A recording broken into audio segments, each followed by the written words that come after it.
In today's video, I'll be giving you my early NFL award winner predictions. About that time of the year where I think it's appropriate to do it. We got all the normal awards like MVP, Coach of the Year, the Offensive and Defensive Rookie of the Years, Offensive and Defensive Player of the Years, and I might sprinkle in some made up awards like normal. So enjoy the video, and as always, go Hawks.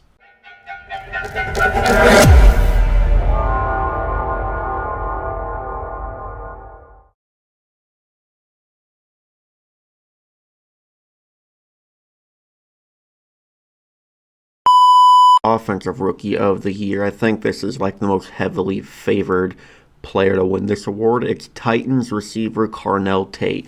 6'3", 195, had a great college career, 1,800 receiving yards, 14 touchdowns. Obviously was drafted at number 4 by the Titans to be the guy for Cam Ward. And I think Cam is going to force feed him the football all year, kind of like how Michael Thomas was in 2019 with Drew Brees. I think it's not going to be like that kind of magnitude of a year, but I think it's going to be a kind of replica of that. You know, I've been preaching, though, that Cam Ward does have some nice other weapons outside of Tate, but you don't draft someone at number 4 if you're not going to use the absolute piss out of them. And I think Carnell Tate is going to it's going to take maybe 3 games for everyone to have him on his radar for this award this year. Defensive Rookie of the Year, I'm going with Giants linebacker Arvell Reese. I'm pretty sure the guy drafted right after Carnell Tate. He's going to take this season to prove why the Jets shouldn't have passed on him, why the Cardinals shouldn't have passed on him. But hey, at the end of the day, that's probably going to be a good thing that he's on the Giants rather than those 2 dumpster fire teams. But, I mean, this guy's 7 sacks in college, 6.5 last year. This guy's only 20 years old. He's going to be around for a long time. This guy's kind of like Micah Parsons in the sense that, like, he's going to be a guy that you have to game plan for how to keep him way the fuck away from whoever has the ball, quarterback, receiver, running back, anyone. I mean, this guy is an absolute demon on defense, and he will be your Defensive Rookie of the Year. For my first made-up award, no one actually wants to win this award, but it's the Worst Team of the Year award. The team that's going to have the worst record. There's instantly 2 teams that come to mind. Arizona Cardinals, Miami Dolphins. It's going to be the Miami Dolphins. I mean, they are setting Malik Willis up for absolute failure for one of the worst seasons of an NFL quarterback's career. I mean, this roster is comparable to what we thought the 2021 Lions were going to be before the season started. Like, they're honestly worse. On paper, they are worse. Even though they have Achane, who was literally the only good thing that the Dolphins have for Malik Willis to work with. I mean, your starting receivers are what?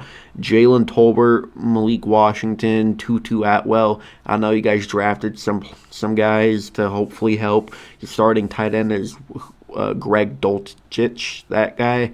I mean, this is going to be historically one of the worst teams in NFL history. I'm calling it now. 2 wins for the Dolphins this year. Coach of the Year, no-brainer for me, Seahawks head coach Mike Macdonald. Yes, I'm biased. Like, come on, bring it. I can take it. Mike Macdonald, in his second year, helped Seattle win their 2nd Super Bowl.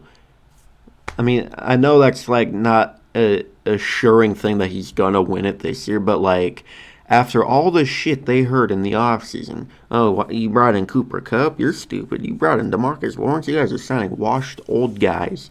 And yet they were big contributors as to why Seattle won a Super Bowl last season. Mike Macdonald turned one of the worst defenses in the NFL into quite literally the best defense.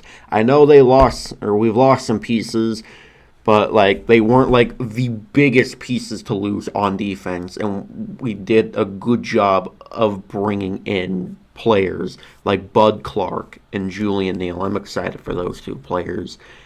We brought in Fowler Jr. the other day, who last time we brought in someone that played for Dallas the year prior. Look what happened with DeMarcus Lawrence. I just think no matter who Seattle brings in for their defense, Mike Macdonald is going to be able to work with them turn them into something great, turn them into a huge contributing factor on a defense. And plus, we still have players like Jarran Reed. We still have Leonard Williams. Drake Thomas inked him down.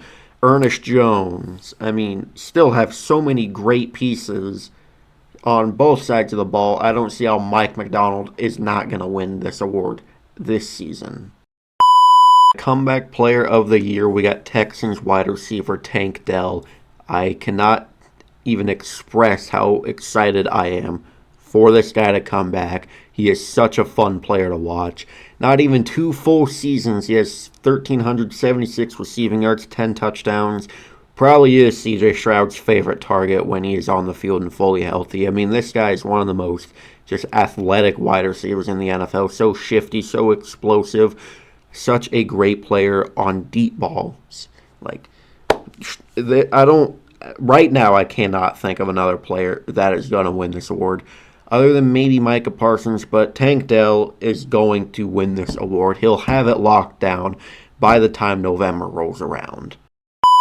Most improved team of the season. This is such a funny thing because I had them at the worst team of the season last year, but now I think they're going to be the most improved this year. It's the New Orleans Saints. How much more can I talk about them at this point? I'm excited to see them play.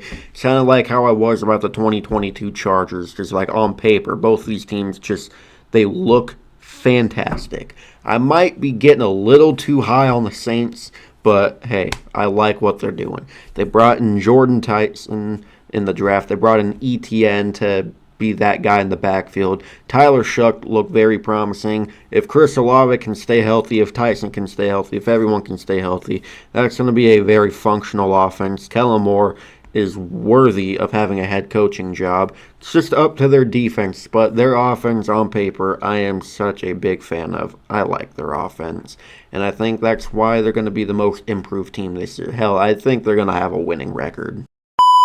Offensive Player of the Year, without a doubt, Lions running back Jahmyr Gibbs. This is going to be insane. This season is going to be insane for Jahmyr Gibbs. No more Monty. He's only splitting carries with Isaiah Pacheco. He'll maybe get 5 to 8 carries a game, and Jahmyr will get 20 to 25 possibly. I hope he gets, at bare minimum, 20 carries every single game this season. I would bet on Jahmyr Gibbs not only leading the NFL in rushing yards, but rushing touchdowns. This is going to be deadly for Jahmyr Gibbs this season. Every defense he plays is getting carved up by him, no matter what. The Texans, they did a good job of getting their own running back in Montgomery, not having to make them both split carries with each other anymore. But they don't even know the carnage they have caused when letting Jahmyr Gibbs have that backfield to himself. He was already 7th in the NFL in rushing last year as well, while splitting with Monty. I mean, we might see the 10th player to ever rush for 2,000 yards. I'm booking it this season. Jahmyr Gibbs will have 2,000 rushing yards this year. Defensive Player of the Year, I'm sorry to, be boring with it, but once again, I'm going with Myles Garrett. I mean, we just saw him have one of the greatest seasons for a defensive player ever, and he has no signs of slowing down ever. So I'm going to continue to pick him until he literally retires. I mean, how can I myself justify not picking someone to repeat an award from a season where he broke the single-season sack record and to get that award? Shit, he might break his own record. Who knows? But Myles Garrett, he's going to win this award again. NFL MVP, a.k.a. the best quarterback of the year. Piggybacking to what I said around this time last year, I'm taking Bengals quarterback Joe Burrow again. I'm really just banking on him being healthy for a full season for once. I know. But, I mean, like I probably said last year, I just think it's time for him to win a goddamn MVP. He ain't getting any younger. He doesn't have a whole lot of chances left to win this award. I really think this will be, if he is fully healthy, this will be the year Joe Burrow will be the NFL MVP. He has some of the best weapons you could have on offense. It's just all up to if his fucking line would block for him. We know that Joe Burrow is a very elite quarterback. We know he can throw that ball deep as shit. We know who can catch the ball for him. It's just all up to if the voters could actually see it and give him the damn award, and if he can stay healthy for a full season. Joe Burrow is my MVP. Well, anyways, thank you guys so much for watching. If you enjoyed, please like, comment, and subscribe, and turn the notification bell on so you'll never miss an upload. I will see you in the next video. Go Hawks!